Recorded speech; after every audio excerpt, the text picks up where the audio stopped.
Champions.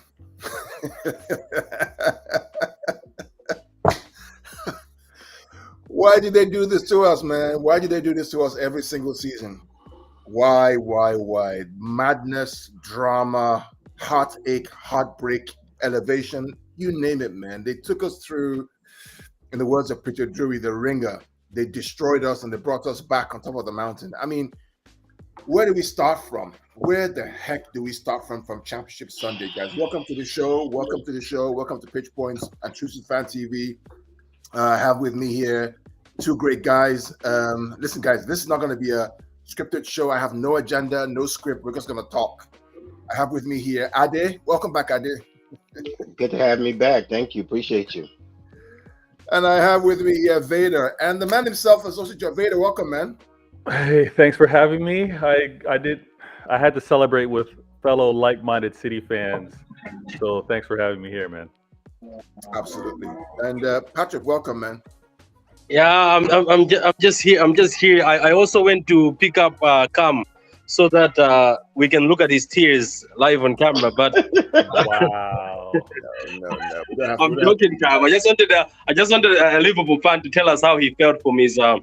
But I'm at work. I just wanted to say hi to you guys. Adi, how you doing? Better and Carl, how you doing, guys? After yesterday, You're doing great. You're doing great, Patrick, buddy. doing really well. We're doing well. Welcome, Cam. We're doing well. I mean, it's I can't say we're doing well yesterday when I saw the lineup, man.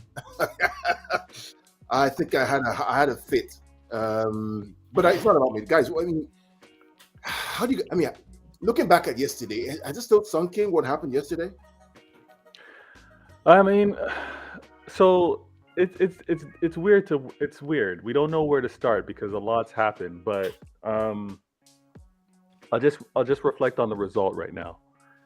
It is weird on how the match played out, but the weirdness is the weirdness caused for a fantastic memory and moment. Yeah. That's really what happened. Like, we couldn't have scripted. I don't know how you guys feel or how often you guys play around with some of these socials, like jump in some of these spaces, but there was a lot of narratives, whether it was on Twitter, whether it was on Twitter Spaces, even some channels, right? We do it. We're fans, and fans is short for fanatic. So we're going to let the fantasies go. We're going to let the dreams continue, whether we're Liverpool fans or Manchester City fans. And there was a lot of things that were said that start creeping in your minds. I heard Liverpool fans talk about, Gerrard's going to do it for the club, right? He's going to make up for what didn't happen as a player. Coutinho is going to do his thing. Imagine a magical moment, Coutinho scoring and the celebrator or the commentator saying, Coutinho, like trying to give an Aguero moment. Like a lot of those things were happening in the spaces, and I tried my best to calm down. I tried my best to be like, no, that's not logical. No, City's the better team versus Aston Villa. Here's how it's going to play out. But doubt, inception creeps in, right? We've all seen the movie. Just that idea starts seeping in, and you're like, I wonder. And the way that match played out, guys, the fact that we didn't show any sign. So I know I'm skipping ahead because, Carl, you wanted to talk about the whole lineup too, which had. This is free script. I have no script, no agenda. Okay, so I know I'm being a little long-winded. Pre-game, mid-game, and then post-game. How we kind of felt and what the future looks like as well, really. And we have Cam here from Liverpool as well because he also has perspective. Fair, and I'm gonna throw it to Cam too. But just to give you guys a little glimpse, and I don't think it's any different amongst any other fan base, guys. You have your group chats. You have your Twitter Spaces. You have even maybe like your text groups, right? And the messages go back and forth. And when the lineup comes out for me out here in Toronto, I get the lineup an hour before based off of the app that I use. And I know there's some people in the know that will get it sooner, but I wait until this app comes out and then I reflect on it. And I know there's not a lot of City fans, but oddly enough, before moving, my neighbor, literally Canadian, was another City fan. So we used to text back and forth, and it's still a tradition now. But the lineup comes out, and Carl is instantly not happy with it. Patrick questioning the lineup. I myself, I didn't see the lineup yet, so I'm hearing it from these guys, and I'm like, what the heck is Pep doing with this lineup? Why is he making this the lineup was trash. The lineup was trash. So there's all that's going down, and then at the end of the day, me myself as a fan, I'm like, calm down, trust in the manager. We all know the importance of this match. The players aren't going to let us down, and let it slide. So there's that. The match goes off, right? And I'll come back and talk more because again, I could talk for hours.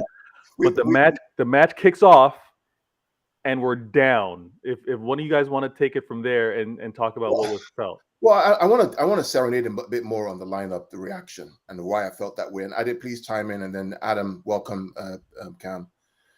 So for me, I mean, we've watched City a lot over the years, plenty times, right? We kind of know the players. It's weird because we who watch internationally, who are not in the stadium, have this weird relationship with the players. We kind of know who they are. We know their body language. You know what they do. We've seen them so many times that in our brain, it's coded how they move the ball without on the ball. We kind of sense it. So when I see Fernandinho at the back, all right, and I see Riyad Mahrez, alarms are going off. Because in my mind, I'm thinking, why would Liverpool, for example, play Jordan Henderson as a centre half when John Stones and the right back? When John Stones is on the field, you have Zinchenko there as well. Why? Why are we taking a risk? And I talked about Ollie Watkins versus Fernandinho. I talked about the problem of that ball coming in from Riyad Mahrez's left side because Riyad doesn't track back. And I was freaking out, right? But Ade tried to calm me down. You know, Patrick tried to talk some sense into me. But Ade, well, how did you feel? And Adam, how did you feel, man, when you saw the lineup?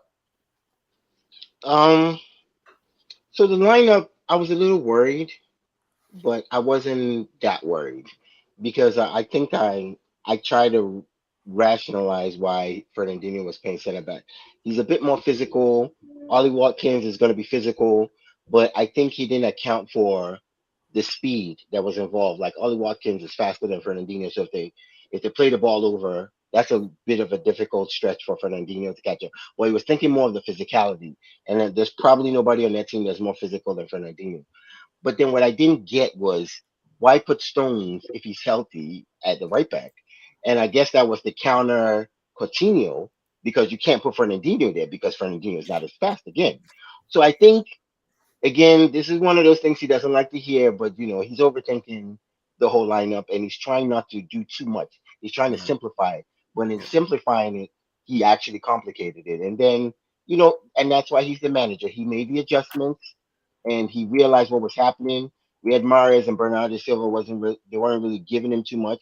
It's not like we can sit here and say Sterling has been phenomenal and, you know, he should have played Sterling from the beginning. That's not true. And Mahrez is one of the leading goal scorers on the team. So it just didn't happen that it wasn't working for him in this game.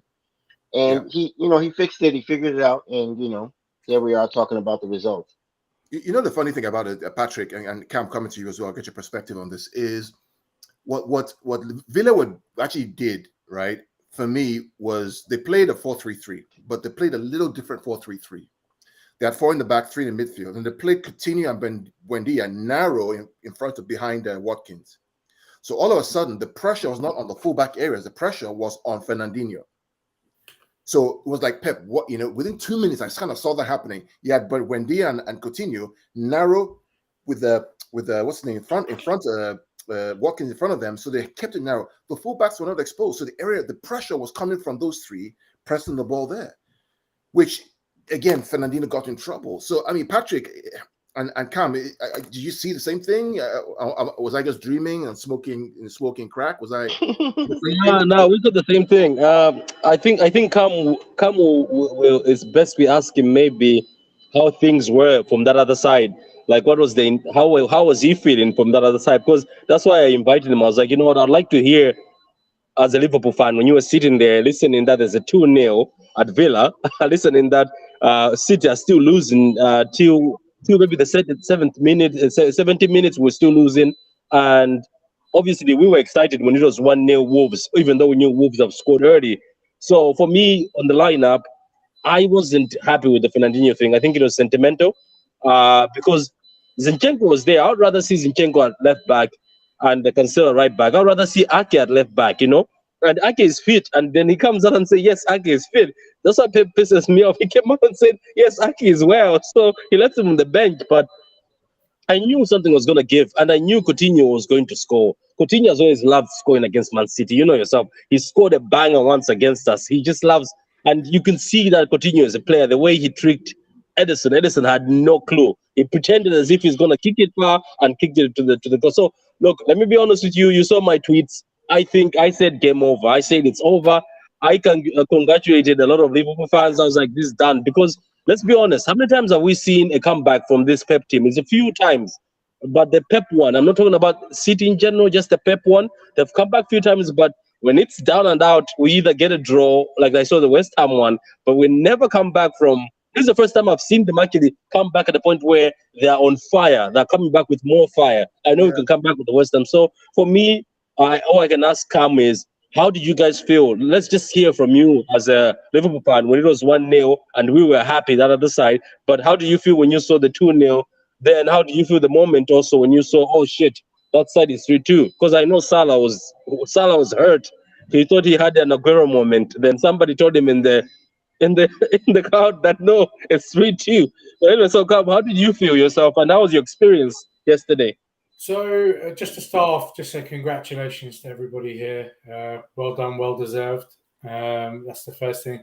Probably tell by the tone of my voice, I'm disappointed. More so because I sort of gave up on the title, and then partway through the match, you get hope again, and then you get kicked in the nuts. And I was looking at the stats. Pep has only come back from going behind once in the Premier League. The other times have been draws and losses. So statistically, when I heard it was 2-0, I thought it was unlikely you would come back. Yeah. But, you're a phenomenal team, and therefore if anybody's going to do it, Man City are going to do it. But you team are very good at going into control. And when you get the first goal, it's very difficult to come back from other teams to come back. Generally, when you're chasing, you sometimes have problems. But nevertheless, the way I look at it, I'll summarize first and then give you my thoughts.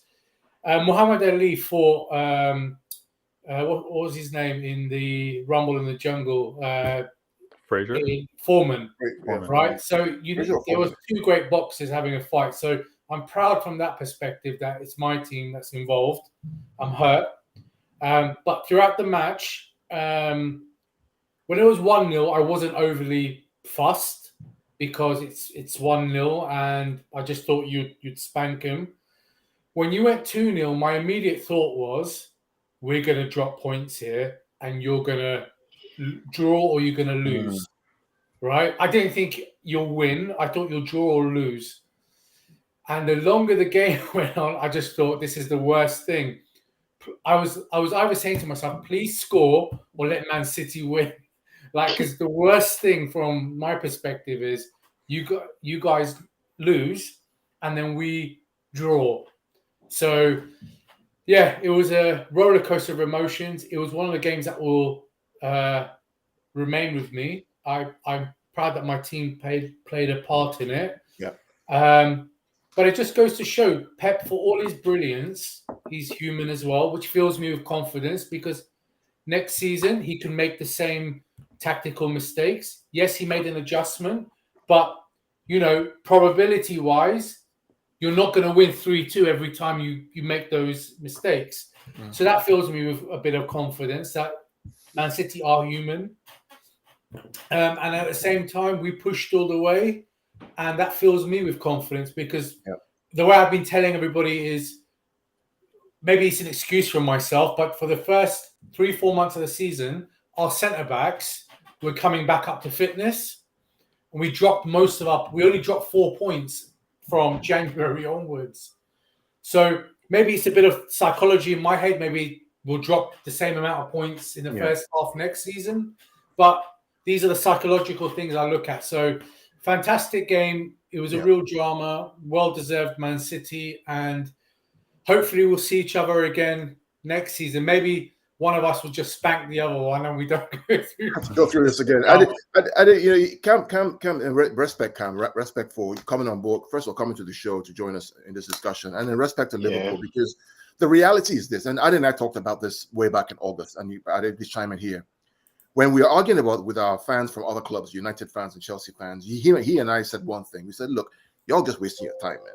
Y'all just wasting your time, because At the end of the day, they're only going to be too close. They're going to challenge for the title, and it's going to be close. And I said that it's going to be 90 plus points to win the league. It's not going to be 82, 83. So you're talking about, Lukaku coming in and playing. Yeah, like, okay, fine, but you ain't going to win the league. You may win the cup, but with these two madmen there, you're not going to win the league because of the levels that the problem with the Premier League is not the one that United are terrible. Yes, they're pretty bad, obviously, or Arsenal are terrible, or Chelsea are terrible. No, they're actually good teams. Yeah. But if you look at the table itself, they're all bunched in that 71, 68, 69 points kind of gap. In any traditional season, Ade, you win the league with 75 points, 76 points, right? Which means that it's very, very, very tight with 4 teams in it. But you have these two outliers. These two outliers are going to 90 plus points, and one gets 92 and doesn't win the league. One gets 97 and doesn't win the league. One has to get to 100 points to win the league. One has to get to 99 points to win the league. So it's difficult. I mean, I think build on 90, 92 points out of the 25 of the 30. It gets you a win out of 25 out of 30 Premier League seasons. That's how impressive that 92 point is for Liverpool. Before the season started, I kind of always knew, even when Chelsea was a top, and I was like, at the end of the day, it's gonna be Chelsea. Liverpool, City. Those are the two best teams, and they play like that because we're the most consistent, and that's why it's always those two at the end of the day. The game itself, I think we had a lot of good chances. I mean, we're looking at the subs, and we're saying it was the subs. We had good chances. There was one that Jesus could have put in. There was the one that De Bruyne slipped. We had some opportunities, so I don't want to say it was a complete disaster before the substitution, but the one in the back line was probably a major one. Yeah. As far as going forward, I think it's going to be the same two teams again. I think it's at that point where it's almost very similar to Barcelona and Real Madrid, and everybody's like either fighting for third, fourth. It feels like that because I don't see Liverpool. Liverpool have added new additions, so they're gonna be consistent. Oh, Ade, sorry for cutting you, but this is a bit of good news for all of you. Jack just tweeted that Man City are on the pursuit of Calvin Phillips. Jack on? Yeah, Jack, yeah. I kind of already talked to Carl about that. So if Jack tweets that, then it's done, man. So the thing is, I actually thought we would. I know we're going off topic, but I thought if he had been relegated, it would probably be announced like a week later that we got him. But anyways, going back to the game. Sorry, I just was working one point real quick. So when Jack Gorn tweets something like that, two things have happened, right? City have made contact with Calvin Phillips, and there's an agreement in place. That is normally what happens. So he's a blue tick guy. He's a very reliable guy, but we'll see how this unfolds. Sorry, I didn't continue on. No, that's it. I want to give Vator and other guys a chance to. I don't believe Adam has said anything yet. So Adam's off, but Vator and Certified. Welcome, Certified. How are you, man? Certified. I'm already good. Can you guys hear me? You're very low. Your volume is low. You're very low. Can't hear him. Sorry. So Vator, I watched the first half again last night, and the team didn't do that badly. I thought they were a little hurried. Yeah, they weren't as crisp as they could have been. The Liverpool game for me, when I heard the score 1-0, I'm like, forget it. Liverpool going to win their game. Liverpool going to win the game. So just discount the 1-0 Wolves because they're going to win their game, right? When we went 2 down, I was done. I mean, I was heartbroken and I was in despair. Right? How did you feel first half, and then when it went 2 goals up? Yeah, first half, I jumped on the app. I looked to see what 11 did Liverpool start with, because I want to see, okay, is there any thinking from club standpoint with regards to managing players, with regards to Champions League, because they're obviously still playing in that. So I looked at that, and it's still a strong team. Expected them to win as good as Wolves are.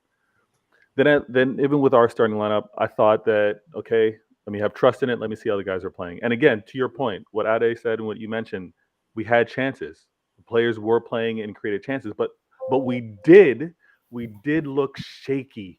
We did look brittle in defense, because there were a few chances that I think went over the net or missed targets where we could have actually been down 2-0 a lot sooner in that first half.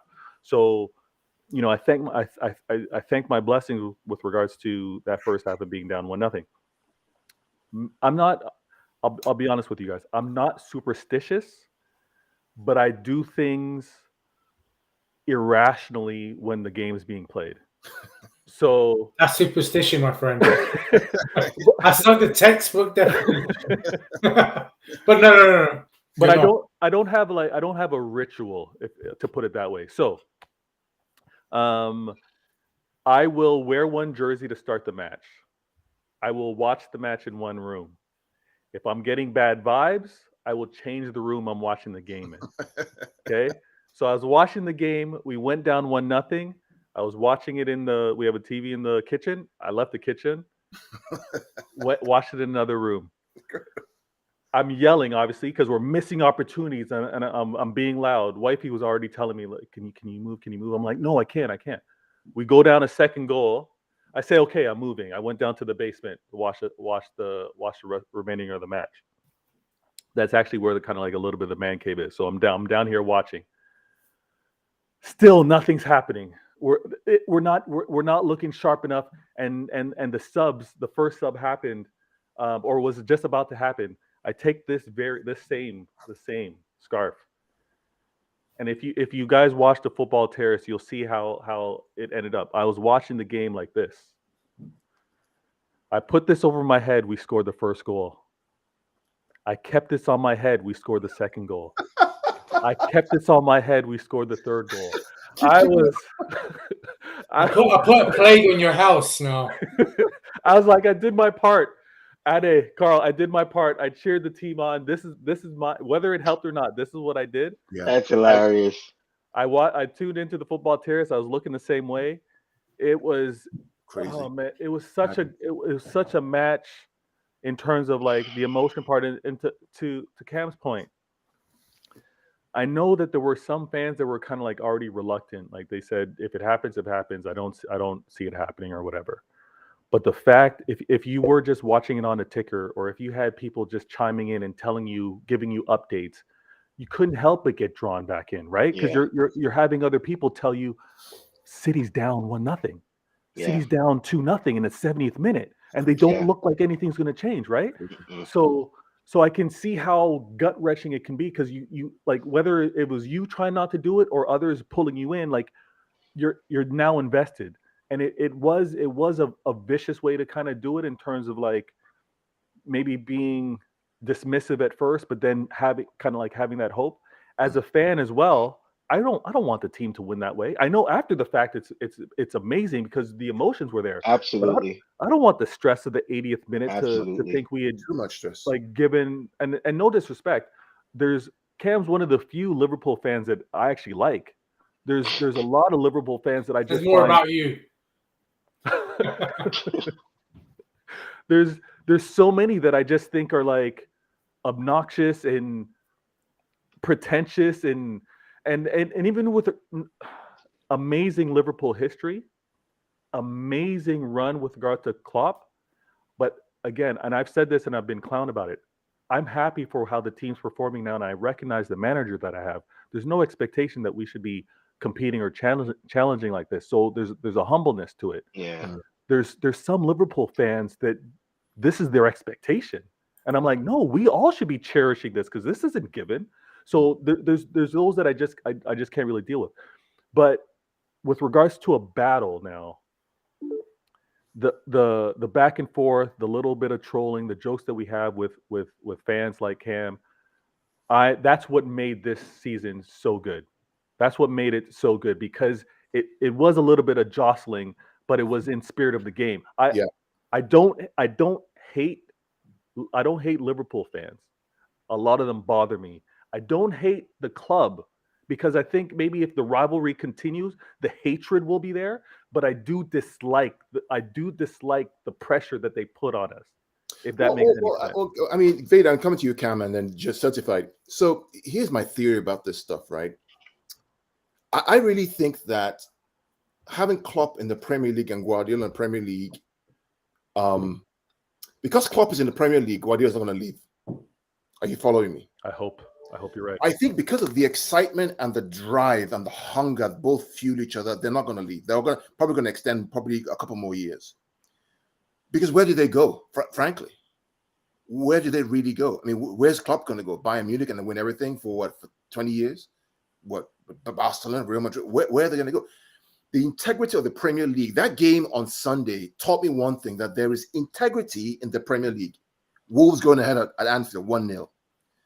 Villa going 2-0 at the Etihad and not giving a jot about whether we're going for the title or not, fighting for everything. These guys have nothing to play for, Cam. Absolutely zilch to play. Wolves have nothing to play for. No Europe. Villa have no Europe, nothing to play for but pride. That we want to be the ones to stop both of these teams from qualifying and maintain the integrity of the Premier League, which is why we love it. Without those two teams doing what they did, we won't have this excitement we had on the last day. Yeah. I mean, Cam, what do you think? What do you think? So to me, yeah. So absolutely. I know we pump a lot of teams a lot of the time, but it's not because they're laying down. It's because they just can't handle the quality, the systems that both teams have. So, there's this whole spiel about the quality of the Premier League is really low. We've touched on it previously. That's absolute tosh.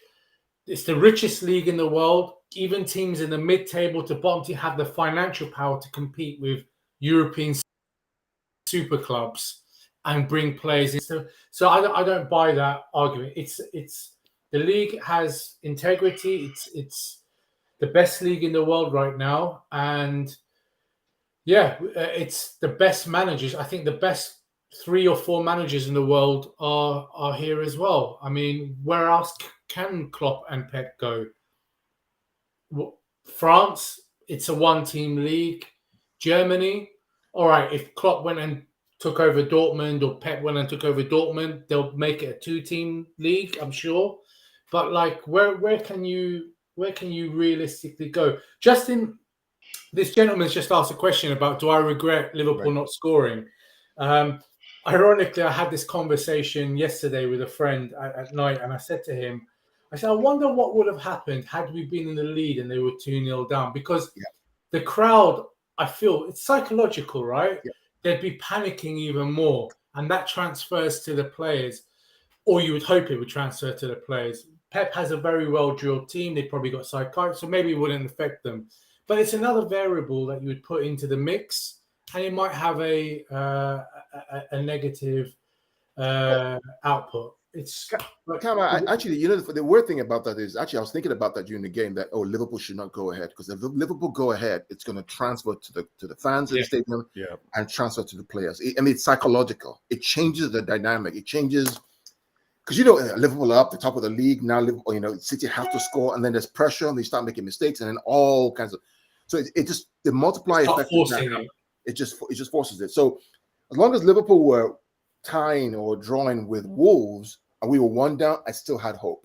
Certified, when it went to 2, mate, listen, I lost all hope. I had my hands in my head. I was in despair. I couldn't. Why? Certified, how were you, man, when it went to 2-0? Man, when it went 2-0, I don't. Can you guys hear me, by the way, first? Hear you clearly, yeah. Yeah. Oh, man, when it went 2-0 and it was Coutinho, I was saying, this whole league was scripted. Everything. Steven Gerrard, why would it be Aston Villa on the last day? I was saying, who was writing this book? Did Jurgen Klopp hire someone from UEFA to write this book? Like, what was going on, man? I thought it was scripted. But then I just don't know what it was. I gave up a little bit, because obviously when we've been 2-0 down, I think we haven't came back under Pep, because normally we're always in front. We always like to score first. So in these situations, I hadn't seen that. But I said, when after the comeback, I said that there was a reason that we lost that UCL final. Ever since we lost that UCL final, we have been more clutch in certain moments this season. I've seen there's been times where we've been, obviously, Real Madrid was and maybe Tottenham as well, at home. Them were the 2 games that I'll say that I don't know how we drew or lost to those matches. But mainly, we've been coming back. Liverpool at Anfield, they scored, we scored. They scored, we scored. Chelsea, we go again to the end run, get the 1-0. We get the strike. Big games. What was there? PSG, we went 1-0 down, Kylian Mbappe ended up winning the game. So I'm seeing much more of a mentality shift in this team. I'm not sure if it's because of Ruben Diaz coming in, because ever since that guy's came in, he's just been winning leagues. We've just been winning even more than we've been winning. So there is this mentality that we had. So I was down and out, but the next 10 minutes, once we got that first goal, I knew we could do something. Once we got that first goal, I stayed calm. But once it was the second, I was like, yeah, I just had a Aguero 10-year anniversary. This thing was scripted. I'm telling you, somebody scripted this thing. On the 10-year anniversary, 10 years, a decade, he scored.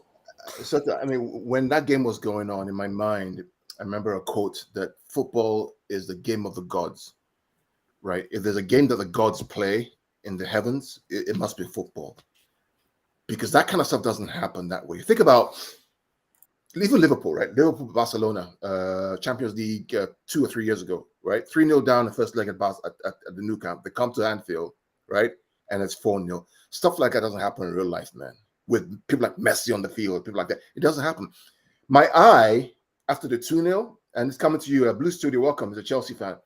My eye was on the clock at 2-0. My eye was like, okay, the clock is 2-0. It's 70 minutes or so. We have 20 minutes left. It's now or never. What is Guardiola going to do in the next 20 minutes? And Ade and True Blue Studio, he makes the right decisions. Do we all agree that he makes the right decisions by all the players he brought in? Yeah. What was? Can I just say something? Yeah. But you did go another goal down.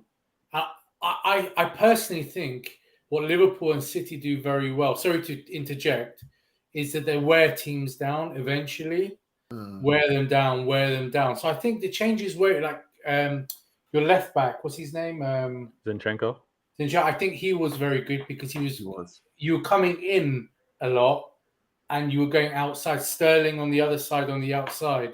So I think it was more not the changes, but I thought you wore them down. They had not much left in the tank. And just one last point on that. I don't know if for you guys, but for me, the Liverpool game was going really fast and the City game was going really slow. And they were playing in parallel. Yeah. It was insane. Like time was Sorry to interject there. It's okay. I did come to you. I mean, so Sterling comes in and plays on the right. Mahrez goes out. And by the way, if you watch the parade show, I think Jack Grealish and Bernardo were saying that basically Mahrez was crap in that game. And then Zinchenko comes in. And then all of a sudden, the pitch becomes really wide. Because Mahrez was struggling on that right side to go in behind. In fact, the goal that Sterling scores was from him going in behind and chipping the ball to Gundogan to head the ball into the goal. If Pep knows that, why didn't he start with that idea? Why? And Vator, please chime in here. Why didn't he just start with that, man? Because I don't think so. We're only saying it was brilliant because it worked. There have been games, I mean that's pretty much what it is. There have been games where, and this is why I say, and he always stresses this. He stresses that you have to create more chances to give you a chance and opportunity to score. He always says that. He says that all the time. He says you get into the final third, and you make it happen. It's my job as the manager to develop a plan to get you in the final third, and then for you guys to figure it out from there. Yeah. There have been plenty of times Sterling has been in the final third, and he just forgets how to play. Like he'll get one-on-one with the goalkeeper, and he doesn't know what to do. So it's just it worked because it worked, and I think it's more so of the sense of urgency at the moment because this is the last game. This is the last game. If we don't make this happen now, there's no tomorrow. It's not like you're going to come back and play another game tomorrow. So there's always that sense that some players can sense the moment. And I think Gondo especially, I didn't know Zinchenko was like that, but I know Gondo can sense like when the moment, because there was one year where he scored like the most goals on the team. And he always knows how to make those runs inside the box. He's just really good at that. So I think it's a combination of things. I don't want to sit here and say, oh, it's just Pep made this brilliant, but he knew he had to make changes. So the one change that he knew he had to make was Fernandinho. That was clear. Yeah. Everyone, even if you Every don't know football, every Ollie Watkins was having an affair with Fernandinho. He was having a love affair with Fernandinho. Like, for there was actually one time where John Stones came from the right back position to help him out because yeah, he was clear on goal with Edison because he Yeah. misjudged it and he was scrambling, and Stones came and helped him out twice. Yeah. So he knew he yeah. had to make that one. The other ones were more, okay, we need something new in the front. Mares isn't working. I definitely need a left back that's giving me Yeah. something else. I need to switch Cancelo over to the right because Cancelo is good on either flank. So I think those were the subs that mattered. But the one sub he knew he had to make was Fernandinho. And it just worked. And you know what? I'm just happy. That's the bottom line. I'm happy we pulled it off. At 2-0, I had no hope. I was congratulating all my Liverpool Yeah, friends because yeah, I yeah. know I was going to get it. They were going to clown me. And I was ready. I was like, okay, it's 2-0. We lost. And I was already planning my speech of, well, we played well and we'll be back next year. And what pained me the most was I was like, Liverpool is going to do something in history that no one has ever done. They're going to Yeah. win the quadruple, and it will. The media, oh my God, it would have been Well, endless. So the come to thing Vader. with I mean, come to Vader. I mean, that's why I say football is a game of the gods because sometimes the gods, right, will always take something away from you to keep you hungry for the next season, right? And Liverpool is all four now. What else is there to do? Do it again. There's always something going to remove from you to make sure you stay hungry. In my opinion, there's always that need to go to the next level, to go to the next level. I think it's good for both teams. That okay, one wins one may win the Champions League and the other cups, but they're striving. The one that won wants, the one doesn't get. The one that won wants doesn't get. We want the Champions League, they want the Premier League, and it's weird that we want this one, they want that one, all right? But still, we're winning this one, we're winning that one that we don't really we want it, but we want the one more. It's football is the game of the gods, Yeah. in my opinion, and you cannot script what happened on Sunday. No, not the best writer in the whole world can script the margins we're talking about. Wolves scoring at Anfield. When does that happen? Right? Villas, 2. Coutinho, Gerrard scoring. Right? Matty Cash scoring the goal against a Cash team. And we're down to almost 75 minutes. And then it's Ilkay Gundogan, who just got married, who's on the bench, who comes on and scores 2 goals from a striker's position. Yeah. Vader. And this is where I probably come across a little too optimistic sometimes, but it's because I ultimately know that where Pep is coming from with his decisions is based off of obviously what we don't see. It's what he sees in the training grounds. It's what he's seen in countless hours of match play. It's coming from somewhere. So, and we can all speculate, why did he put Fernandinho? Why did he have Stones? And you guys kind of alluded to it. Maybe it was to counter Coutinho. Maybe it was to think that Fernandinho could, with his playing intelligence, be in a proper space and provide cover.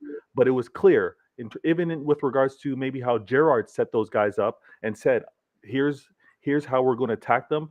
The weak point is going to be Fernandinho. Let's challenge him with maybe some strength. Let's challenge him with some pace and see where we can go. What Pep did, and I totally agree, Zinchenko had to get on that pitch. He had to.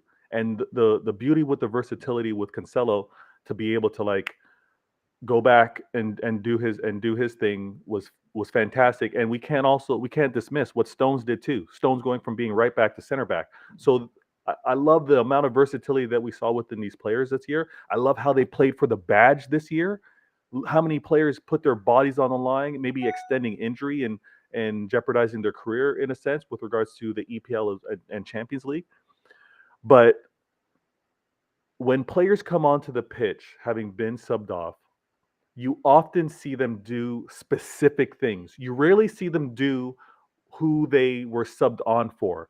You see different actions. And Zinchenko coming on, being on that left side, he kept forcing the left. He Right. kept forcing to actually send Foden down that left-hand side, Right. and we're catching them with pace, as well as on occasion bringing it in to switching play. And then Sterling, his first crucial possession, and I got to go back and watch it. You know me, Carl. I'm gonna go back and watch this 2 or 3 times. But his first critical possession, he actually didn't press to go forward. He squared his man up. And it's almost like, I know there's an opportunity within the box. He squared his man up and then looked and then got some space and crossed it. Like the Yes. players came on with specific areas of the pitch or players on the pitch to attack. And Pep obviously had a plan B with regards to that. We can criticize him for what he did to begin that game. And then Gundo challenged the Gundo that we've seen so many times, right? Yeah. Like he challenged that striker, not from a striker position that we needed, and went into those spaces. And again, we complain about it all the time. Why isn't someone running to the far post? And he was at that opportunity for the 2 goals. Certified. Building on Vator's argument here, or discussion here about Gundogan. When Gundo came on, right? Did it remind you of last year when we played in the Premier League when Gundo was scoring all those goals? His role seemed to be one of, you go be that false 9 striker that we need. Don't worry about playing, as a second number 6 or playing as a left number 8. Is that what you noticed? Is that why he got the goals, or was it just the hunger not to disappoint the fan base, or the fact that he just got married last week and he has some favor from God for getting married with his wife? What was the reason why, guys? Yeah, you never know. Eh? Maybe God blessed him, and he was like, "Yo, you got married, man. I gotta give you a blessing." But I just think, I think Goodwin, and I think Pep said it. He's just the best at arriving at the box, and I think it was at that moment Bernardo's good, but he wasn't really apart from defending. Normally this season he's been good at going into the double pivot, but Bernardo wasn't really at it yesterday. And when they scored the second. I don't know, for a few minutes we were rattled. We were rattled. We lost composure. But Gundogan brings that calmness.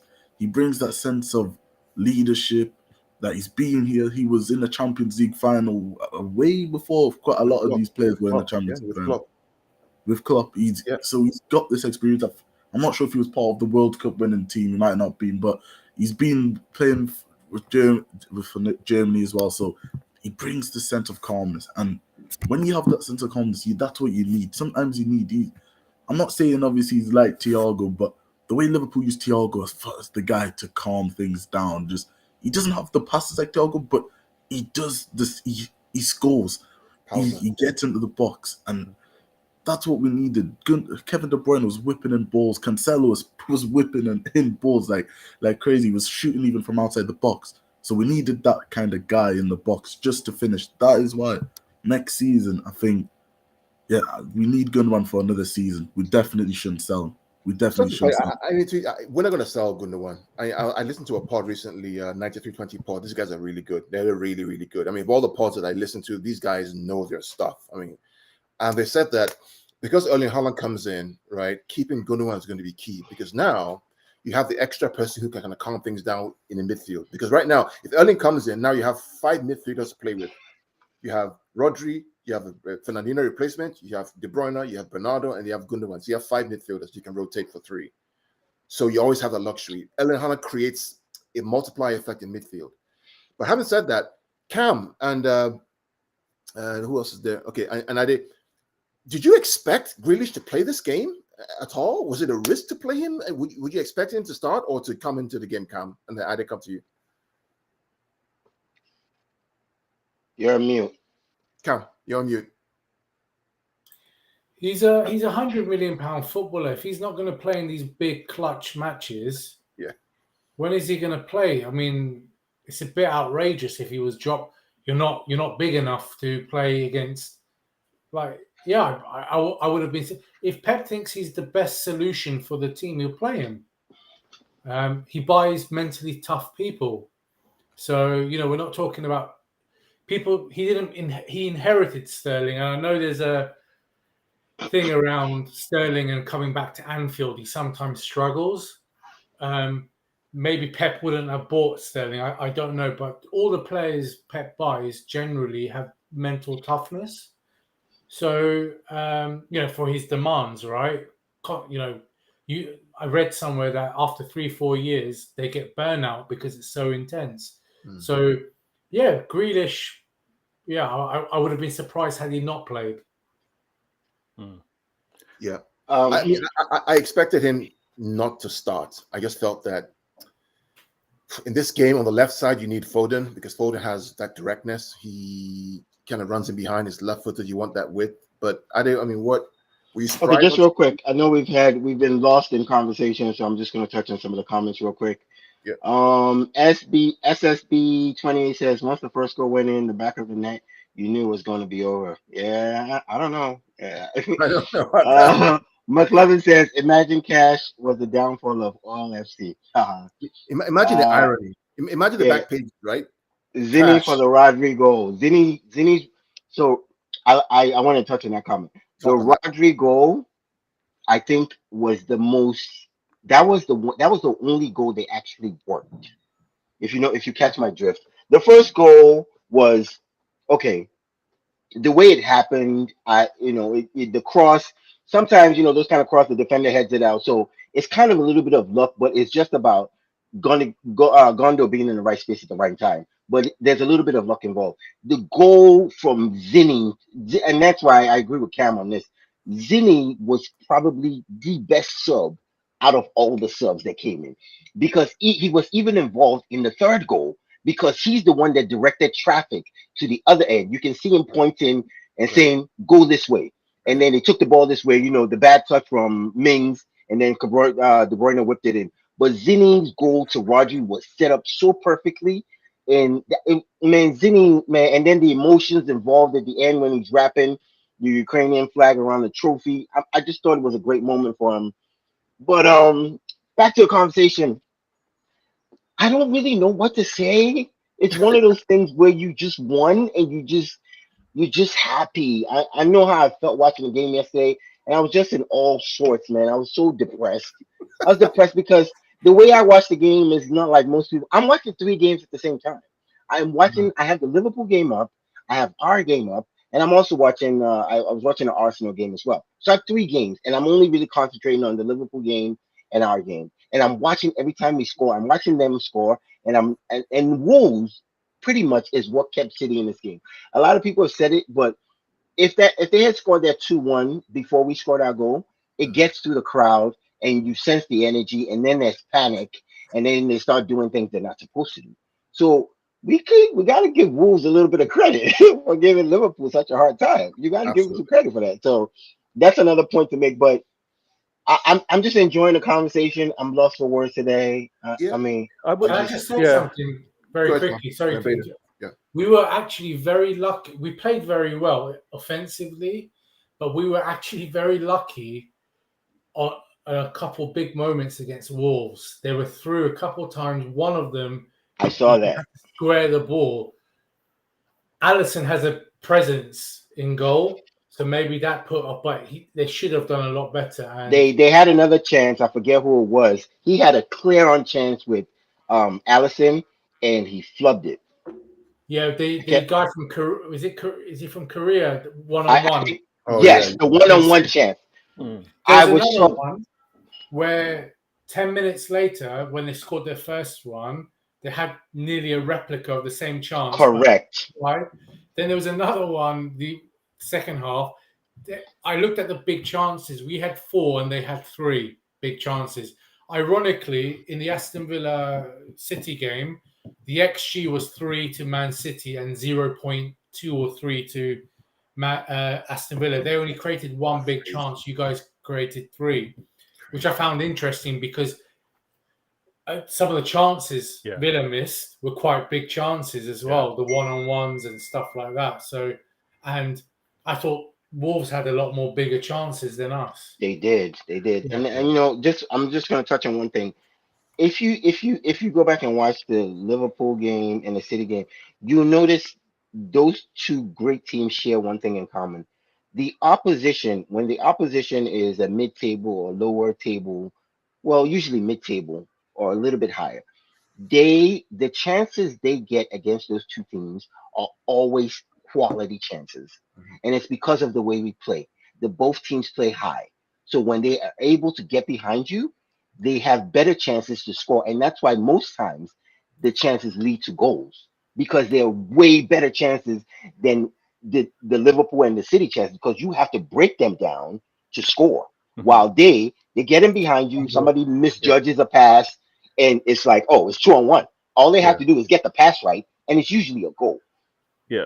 That gets annoying a little bit, but I'm like, if we change the way we play, then we're not Liverpool and we're not City anymore. If we say we're going to start keeping in mind that they might lob the ball over, so let's sit back a little more, then that's not City anymore. And You'll become sometimes Chelsea you become of, Chelsea, you become of Arsenal. Mourinho's era. Yeah. So you hear fans talk about this a lot, and they're like, "Oh, why do we have to always play so high?" Well, we play so high because we have to score 90 plus points to win the league out of the last 4 years. That's why. Yeah. And we're going to make mistakes sometimes, but that's why we do that. I mean, Exactly. data real quick. So I call it the game of percentages, right?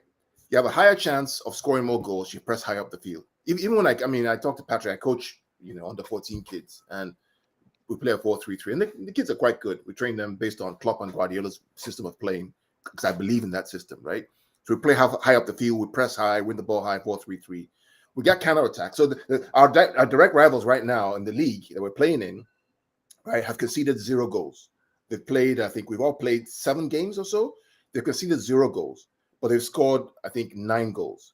We have conceded 2 goals, but have scored over 19 goals or so in like 6 games or so, right? So we do concede goals because we play high up, but we create more chances to score goals because we're high up on the field. So it's all about the game of percentage and how you instill in the mind of your players the need to always be on the front foot and attack the opposition, right? Vader, coming to you. Question for you, Vader, and then Certify, answer this question too. The third goal, does any other player pass that ball like Kevin De Bruyne does to Gundogan on the field that day? If that fell to Bernardo Silva, Raheem Sterling, or Zinchenko, or even Gundogan himself, does anybody pass that ball in that particular? I'm gonna stop you right there. There's absolutely nobody. There's no one that does that pass other than Kevin De Bruyne. Not just because Cam's here and he's a guest with us, but a player that would have the would be brave, would have the courage to do it, would also be a Trent. And it's because there's a trust in yourself as a player that I can put it in that place. And whether it's lack of ability or maybe lack of confidence, I don't see anyone else doing it.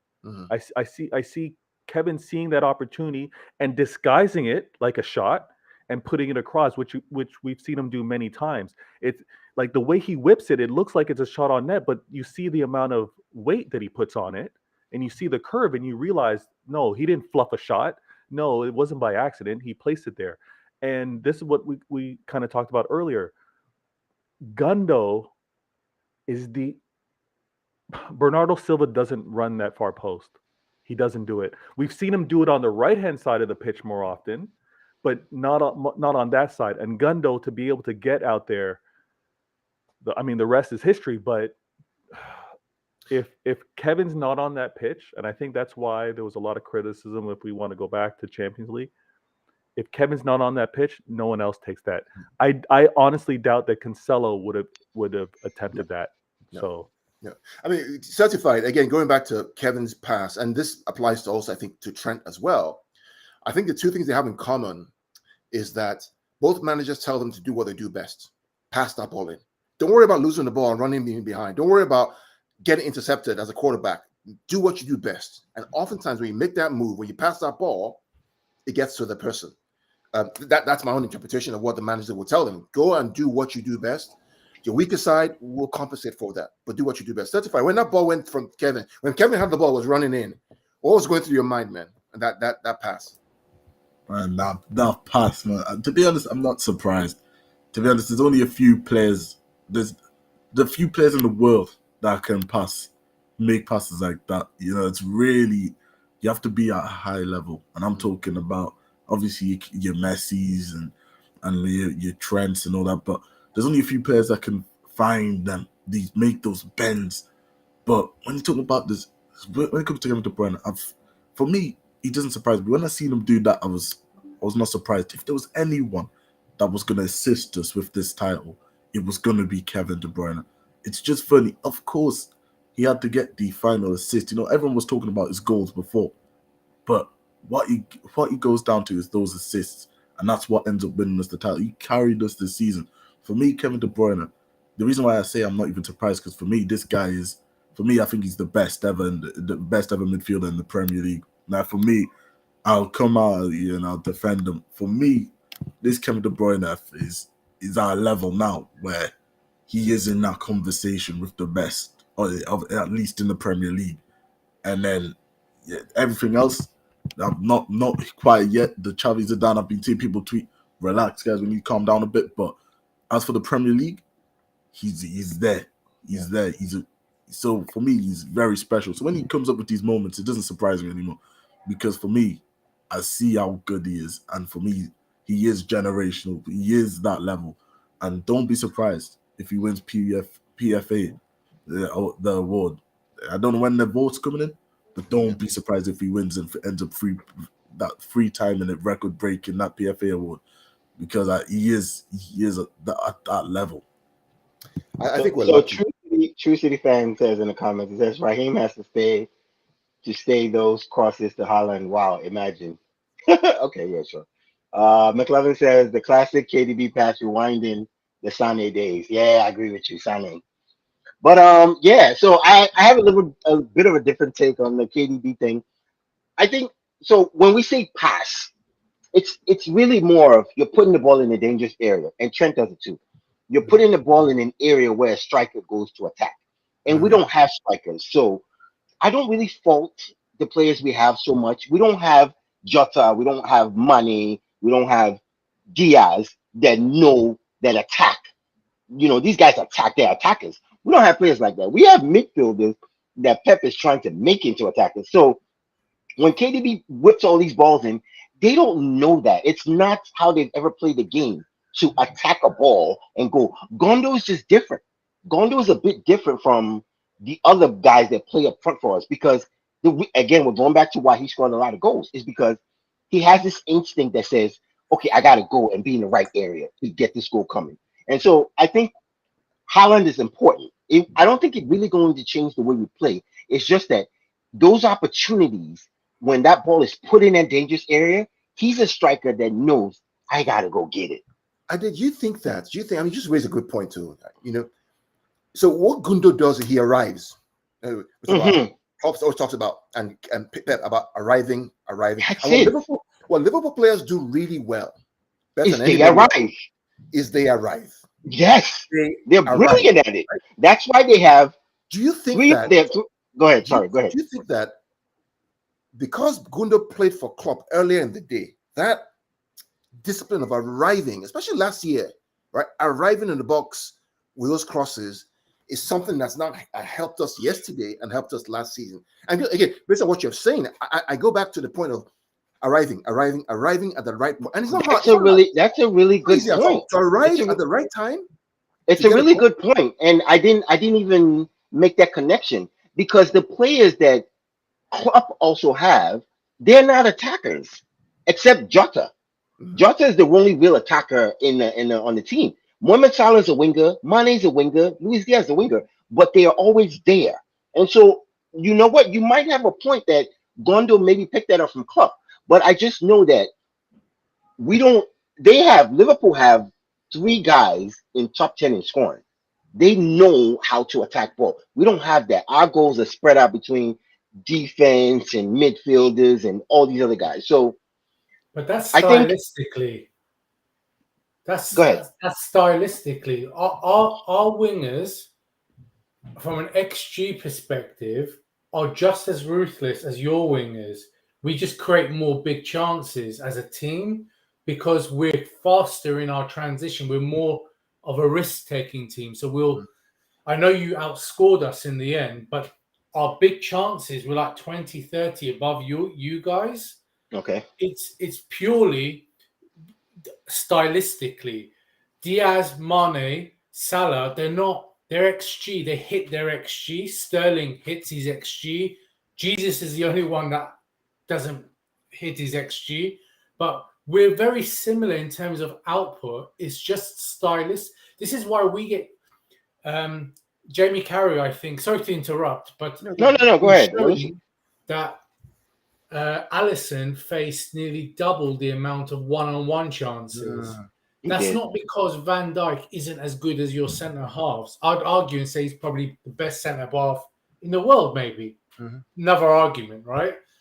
But it's because stylistically we don't control the ball as much as you guys, and therefore you guys don't create as much chances, but you don't concede as many big chances as we do. Right. So I do think people say Jota's a striker. He plays mostly on the wing for us, but he's got a great finish on him. But again, it's our transition, it's our speed of play. We go from back to front. That's why most people say Man City play the best football, but we're the most exciting team. Some do. Maybe Man City fans don't. No, you have a point. You have a point. I mean, your transition is very, very quick from back to front. Trent can get the ball, swing it to Mane on the left, and within 5 seconds, when people are out of position, right?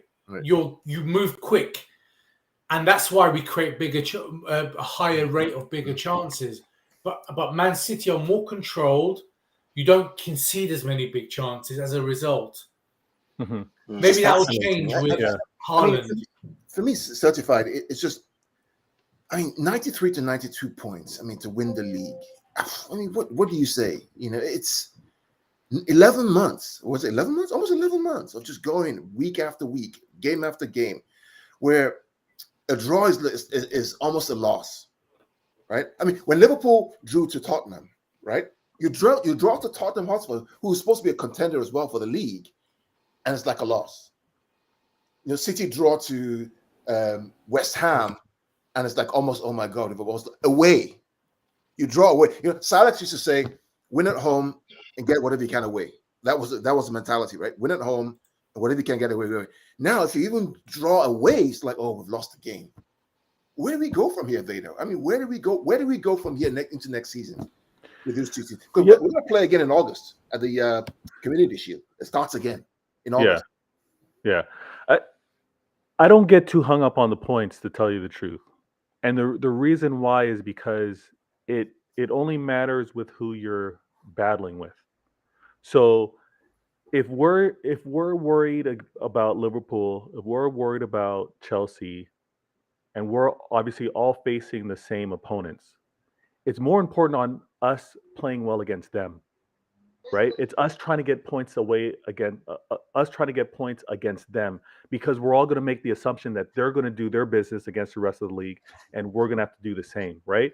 So if the league plays out the way it's supposed to be, and everyone arms up, everyone gets back to their powers, then the points that we've been getting off of Manchester United, a Chelsea, an Arsenal, Tottenham, Spurs, unfortunately we didn't get points off of them this year. But with regards to those teams, that's where the battle is going to face. Everyone within league is obviously going to step up, and we kind of talked about it. The reason why we can't predict wins is because teams will play how they need to play to have a good result. So if they need to play 11 men back, they'll do that. If they need to play with a counter, they'll do that. If they need to scum up the game, they'll do that. But it's how they need to approach the game to try to get a win. I really think what we should be focusing on is how we play against the teams that match us in terms of strength, in a way. That's where I've always put the emphasis. But from a point tally, we can't look at next year and start saying that if we're not getting 90 plus points that we've given the league away. Like, imagine. You will. It is if crazy. either team get less than 90 points next year, provided injuries don't come in, you will. They won't win. Yep. Yeah, Cam is That's the reality. 200% right. Yep. He's 200% right. if Liverpool City don't get 90+%, they won't win. There's just no way. That's the Nah, reality. It's sad, but that's the way it is. It's crazy. It is. I mean, it is absolutely mad. I mean, we should be thankful that we're alive watching this kind of stuff in the Premier League. To be fair, you know, yes, we have a rivalry with Liverpool and Chelsea, but we should be thankful that we're living this. And the reality is that because of the expansion of the Premier League into all parts of the world, in Asia and Africa and the US, the eyes are on the game. There's more money in the game, which allows this kind of thing to happen. So we're part responsible for that, right? But to watch these three teams or these four teams go for it, I mean, United are what? They're 35 points behind City and 34 behind Yeah. The Liverpool. next closest team to Liverpool United City are they is 24. United have a goal difference of 0. Now, let me explain. Sorry, Carl. One sec. Context. They have a goal difference of 0. City have 79 goals more. Liverpool have, I think, 68 or something more. That is. I mean, so let me just say that. Let's say it out loud so we can all understand. We had 3 losses this year.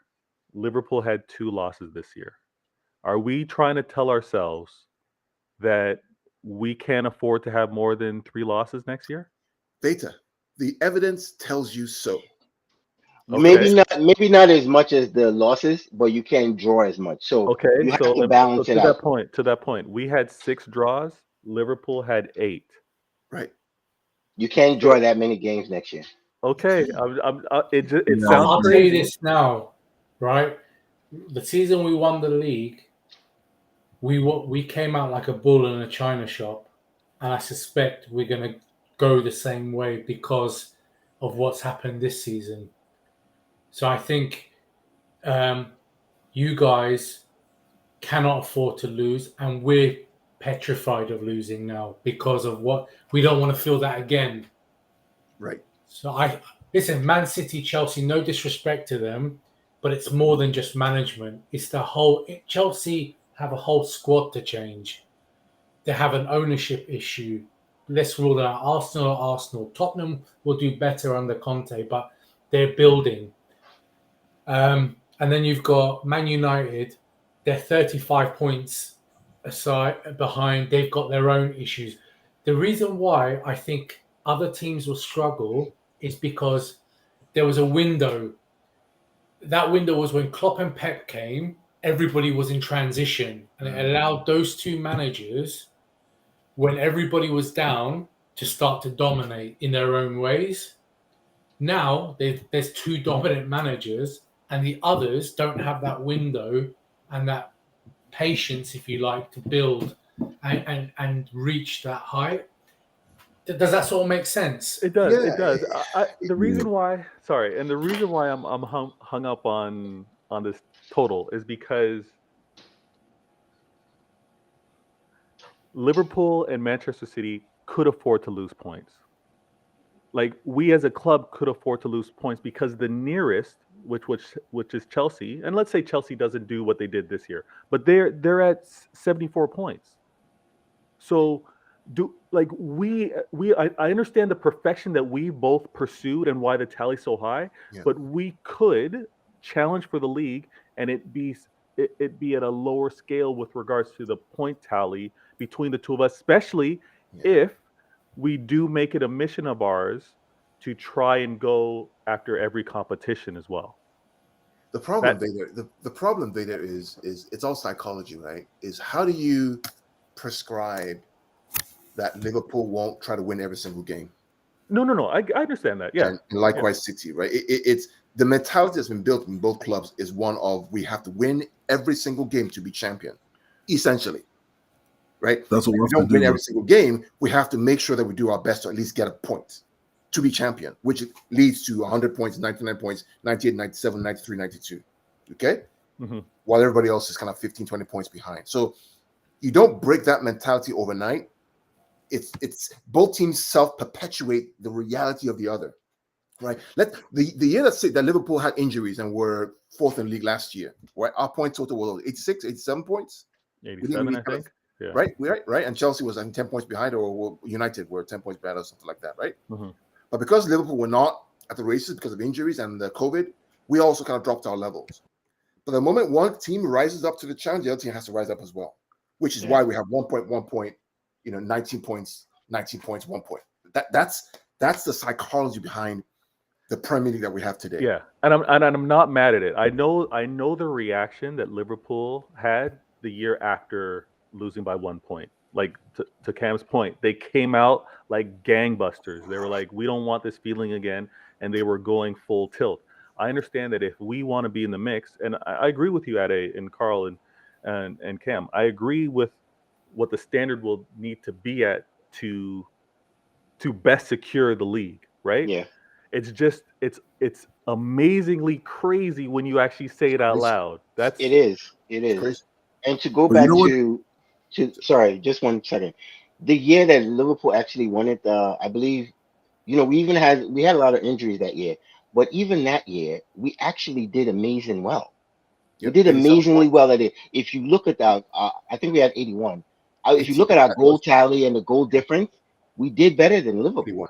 It's just we had some key we were injuries that leaking goals. Yeah, we leaked yeah, a we lot of couldn't. goals. We leaked goals by the buttload, but we couldn't keep up with them, and they never stopped scoring. They just I think cruise. They towards cruise. the end they kind of slowed down just a little bit, but they just Mhm. they were unbelievable that year. Certified. Go ahead. Certified.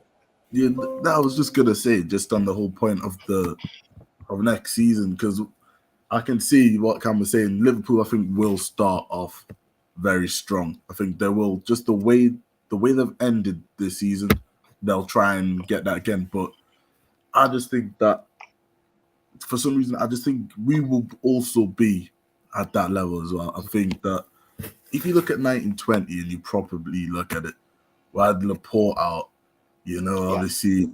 Well, I know there was a few injuries. I know Aguero was there for the start, but by December he was already gone. We had Zinchenko, he was out games. We had Edison out. So there was a few injuries we had that season. And I think when I look at that Liverpool team after the 18-19 season, I don't remember them having playing as many games. I remember they played the Champions League, the Premier League, and then the cup games. They weren't really there. I think when you play this amount of games, the same as we did last season, apart from obviously we didn't get to the FA Cup final, the injuries or the knocks, or as Pep says, the niggle, they can easily start to appear. So I don't think it's gonna be as both teams are gonna run away with it. I always say with football, can't take for granted until because you Certified. had There's a one little thing that may actually not favor your argument, buddy. One small thing next year. 5 subs. mm, 5 that's yeah, a subs are five, in. different. That's a big Yeah, difference. So you five can subs. use more. I Pep Five better think subs. use them. 5 I subs think are we'll in. actually see more of our academy next year because 5 subs are in. we are going to have to change a little bit of the things we do, especially in these cup games, the FA Cups, and the Carabao Cup, and because Klopp already does that. Klopp So, already does that, and he puts a lot of these youngsters in those games. We're gonna have to see a lot because we have one of the best academies in all of What's the Europe. point of having an What's the academy? point of having them if you don't use throw, them? let me throw some fire on this flame, right? They've got 5 subs coming in. And just this week, Liverpool signed Carvalho. They signed Diaz in January. Simpson, Alvarez, and Holland. United have signed nobody. Chelsea, nobody. Arsenal, nobody. Tottenham have 2 guys on loan, which will go back to Juventus. Will it surprise you next year if both teams crash 100 points I don't think they do. I don't think they do. with 5 subs? Ye with little faith, my friend. I don't think they do because It, I know we don't account for it, but because it's the intangibles, injuries are going to happen, and they can happen to a key player, and that throws everything out of whack. it's You know early what to I mean? say. It's early We to say. beat. Sorry to interrupt. We beat 90% of teams with. I reckon we could rotate 4 or 5 players quite comfortably. Yeah, with I 5 think subs, It's it changes the game completely. It Because all of a yeah. changes. sudden now, I think it's going to if depend on. Sterling or Jesus stays and you have Alvarez, you can swap and change around. You can. I mean, But it's I want to see. See, you're still talking about the starters. I want to see these academy guys. I want to see a Doze. I want to see Palmer. I want to see Liam Diab. I want to see these guys Well, so Ade, that the problem. Ade, the problem. Ade, you want to see those guys. It's okay to see those guys, Ade. I agree with you, right? But we've got Klopp chasing you behind. You can afford to have those guys yeah. playing But like. I'm not talking about in the Premier League. Like if we start off in the because these guys are good. Doze was Yeah, amazing when yeah, the fine. Yeah, season yeah, started. yeah, why You don't know we what I yeah, mean? loan And them out? yeah, he got fine. injured. He got injured. Yeah, yeah. Can So I I just don't say, know. can I just say something? What will be interesting is how other teams adapt to us. So I think that's the other variable, right? Because we've both basically had our way with the league, if you like, teams Yeah. for a few years. I think if the teams can't adapt, then it's 90 to 100 points again quite easily. Yeah. So on that note, though, okay, you know what? I'm talking too much. Somebody Vader, else. go ahead. Yeah. No. Vader, go ahead, and I can come back to you and So set I was this just- point in before we wrap up real quick. Yeah, I was just gonna say it's gonna be very interesting, and obviously we love football, so there's gonna be future content coming through. But it's gonna be an interesting summer to see how the managers decide to rearm themselves for this upcoming season, right? Where they see the weaknesses and they want to strengthen, and obviously where they want to maybe look to add some firepower, right? Because when we have a better vision, when we see that clearly, I think how we speculate on the points that we're going to go after or the style of play that we're going to do or how dominant we may be, we'll have that clear. Because obviously we don't have the perfect team, right? Neither of us have the perfect team. We've had instances throughout the year where like we've obviously seen we're not able to do as much as we want against different defenses that we faced, or even time of year with regards to international breaks and additional cups. One thing I want to say, and I haven't said this, but when we are looking during the season, and I'm going to do a year-end recap. I'm going to look to include you guys on it. But when we were looking at the season, and I was guilty of this, knowing that Mane and Salah were going to be doing their international duties, and we did have the points lead at the time that we had, I did kick up my feet a little bit. I did think that they were going to drop points. I was almost willing to bet on it. I thought so as well. And what in a blessing in disguise for Liverpool is that Klopp trusting those players and coming through and getting those points, Right. then gave him that squad that they all had the confidence to be like, we now have a squad to go battle. And that's what I'm telling Guys, you I'm just going to say about. goodbye from Right, me. Yeah. Okay. Thank you for Respect, having me on Good the luck, show man. again. Thank I'm you going for to have coming through. nightmares now. But thank you very Good luck, much. mate. Good luck on Sunday or Saturday. Thank you very much. Have a Right. pleasant Thank you, day, Cam. and Thank thanks you, for Cam. having me again. Awesome. too, Thank you, Cam. Take care. Thanks, Bye-bye. man. Yeah. Abdullah, you're here? You want to say Abdullah is from Chelsea, Vator. He also All wanted to say right. something real quick. Abdullah. Can you hear me? Yeah, we can hear you a You're little kind of bit. low. Oh, can you guys hear me now? Yeah, Yeah. a little louder. Oh, okay. I've been listening to you guys a little bit. Kyle, you know very well. Like me, I despise Liverpool. It's not I me. don't like Liverpool at all. Me, I hate them from day one. They are my enemies. Enemies number one. Me and their fans. We fight on social media every day. Me and them are fighting. And I keep telling them we'll continue to fight until Jesus Christ come to the earth. That's me. They know me and them will tackle each other. And when I saw that formation yesterday, I almost broke my brand new TV that I just bought because I look at Pep Guardiola. Pep, I beg, don't do this to me right now, please. Just don't do this to me because when Liverpool scored that first goal, a Liverpool fan just already tagged me. You are in trouble. Don't come to social media. I did not respond when Coutinho scored. I just off the TV. I just went outside. I did not say a word. I just went outside. I did not say anything. I just went outside. I was not started cursing Pep Guardiola. You're an idiot. You're a bastard. Just say something. Do something, please. I'm not showing up this night. So, but because I understand Pep is a freak of in nature in terms of winning domestic titles, I trust him. And okay, this man will find a way to ginger these players. Because it's a domestic titles, I trust Pep to do this. I trust him to do this. So when I saw Zinchenko coming on, I was okay. After 15 minutes, like 55, 60 minutes, the match changed. I was like, okay, good. I was impressed. The first goal come, I was like, thank God, finally. I was looking at the time, 77, 80. Hi, God, when would this happen? When the second goal came in, I was celebrating as if I'm a Manchester City fans. That's how I said. When Gundogan scored, oh my days in heaven. If you look at my celebration, people thought I started becoming a Man City fan. Because I know the emotions in Pep Guardiola's face that yes, we get it, we did it, we get it right. And when I look at Liverpool, because I was watching Liverpool and Man City together, I was like, hi, Liverpool have already scored. Jeez. Oh my God. God. And I knew because I know Wolverhampton Wanderers scoring goals would ginger Liverpool for me. I think if it was maybe team like West Ham, Brighton a little bit, I don't think Liverpool will come back. Because once West Ham score that goal, they're going to defend. They will not come out. It will push Liverpool out. They just counter them. Mikel Antonio, Bowen, game over. And if it is Brighton will not even defend. They will come at you. That's how they That's a play. good team. By the way, that's a good team, man. That's And if Brighton and I keep telling you, if it was Brighton that was playing instead of Wolverhampton Wanderers, Liverpool is losing that match yesterday. They will lose that match yesterday because Brighton will tell you, we don't even care about it. Maybe you can play football. Let's play together. We'll see who's gonna score that goal. Let's play together. That's Brighton. So for me, I'm happy for Man City because they deserve to win it. I'm happy because I keep telling people, Liverpool lost the title at the Etihad Stadium when they do 2-2.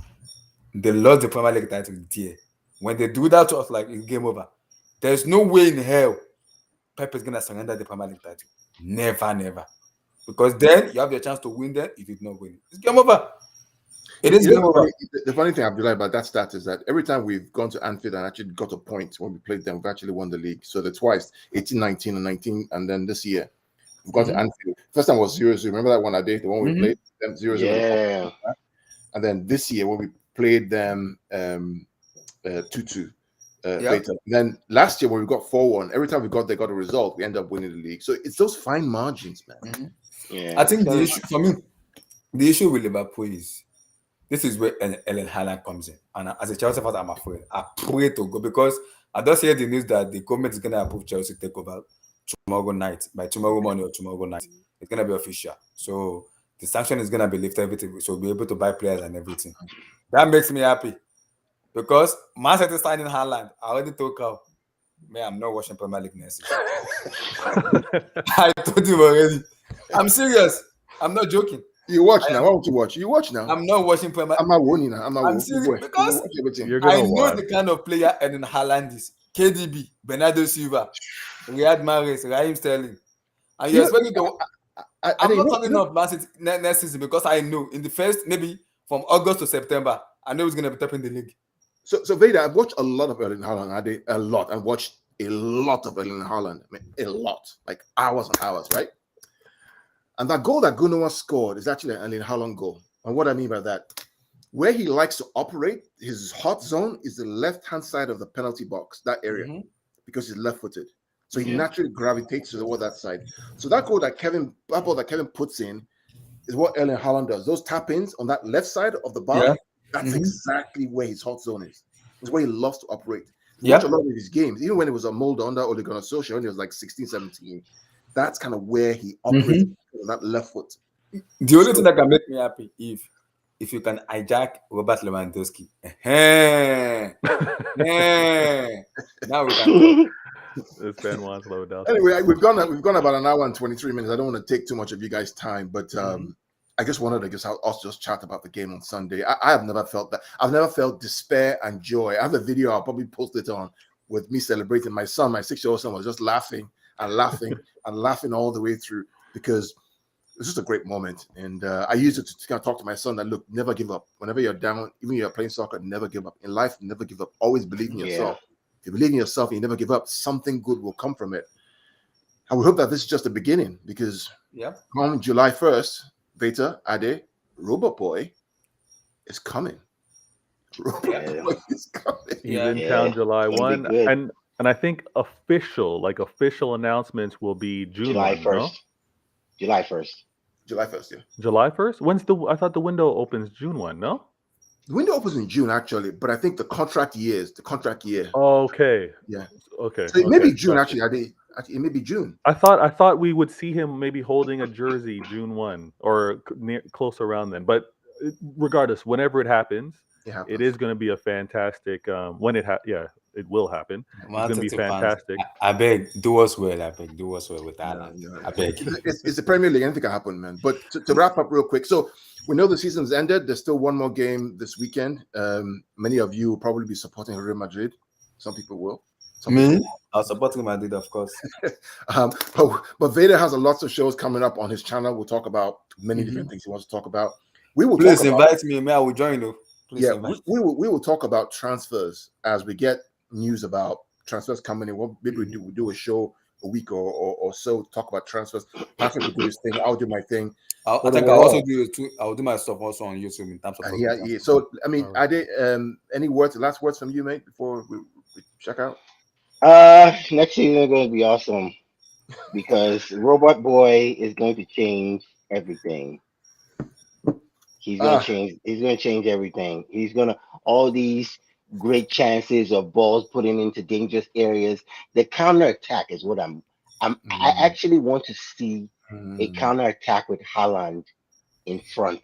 You can't catch him, and he's stronger than you. He showed us that when he played against Diaz. He bullied Diaz. He showed us that when he's played against any defender, he's too strong and he's too fast. He's going to be fouled a lot more than they fouled Jack Grealish. It's gonna be fun. Vator, share your channel and then some last words. Yeah, 100%. I'm gonna big up my channel, but before I do that, if you're new on this channel, hit that follow button and subscribe, and hit the like button. Pitch points, amazing content. If I want to be in the know, I come to these guys. I come to Pitch Points. And then also True City Fan, he was in the comments earlier. Support that channel as well. Great content. We're a family here, so you're gonna get great content from all of us. If you're gonna tune into my channel, and please do subscribe, hit that follow button. My channel is Vator Games TV, and I have content for Why Always Me. That's where I just share my perspective. I've got another show, Home and Away, where I try to talk to home fans with Manchester City fans, home fans, to get some content. And I've got a show that's in the works right now that I'm working in the background, and it's for us Manchester City fans to deal with these rivals and their tears and all their crying. So I'm working on a show with that. It's in the works. But follow your boy, man. Thank you. Absolutely. And Abdullahi, you want to talk about your channel? I love Abdullahi's channel. Abdullahi is a Chelsea fan. He's a really nice guy. And his channel is weird because all fans come on his channel and we talk about football. And we go on for 3, 4, 5 hours, literally, right? And it goes long into the night. And we all have fun and we talk and we have a good time. Talk about your channel, Abdullahi. And my channel is the Blue Studio. Like, people who comment on my pictures on social media, especially on Twitter, you're gonna just get the Blue Studio. You're gonna see me on YouTube. Is there already. So I talk most of football. Yeah, I'm a Chelsea fan, but I talk mostly all football, La Liga, Syria, the league, on everything. And also mostly I talk about transfers a lot also too. Especially now the season's finished. We're gonna be expecting the transfer, the takeover stuff. I'm gonna be talking about that possibly tomorrow, on Wednesday, or maybe Thursday. Yeah. I'm gonna be talking about the takeover, the transfers too. We're gonna talk about that. The UCL finals. I've already have some Madrid fans set up already and some Liverpool fans setting up already to have the preview in terms of that. Well, guys, like the Pitch Point and two set of those are my people. They are my people. So guys, I beg, subscribe. I beg my people. I beg, just subscribe. I want to say, please, God, I want Lewandowski, please. You get him in Jesus' name. What are you going to do with Lukaku? Oh, I want Lukaku. I want Lewandowski. What happened to Lukaku? Is here now, so I can have something to, like. If I want to abuse Liverpool fans, I can have something to abuse them with. So please give me Lewandowski. I like this amount I can flex. I want to flex with Lewandowski. I beg. Please. Okay, no problem. So follow these guys online. For us, we are excited about the game yesterday. I mean, it was a roller coaster. All those who are watching for around there, Big Morgan, McLovin, Charlie, all these guys out there. Thanks for joining us today. It's been an hour and 29 minutes. It's been a long guys. We'll be back again. Just look out as we get more transfer news. We'll come and do a short one. We'll talk about strategy. We have the show called The Boardroom, where we go into the details of financials and actually the possibility of signing the players. So look out for that show that's come recently. Okay. Until then, up the Champions Blues from Man City. Peace out. The blue side of Manchester. Yep.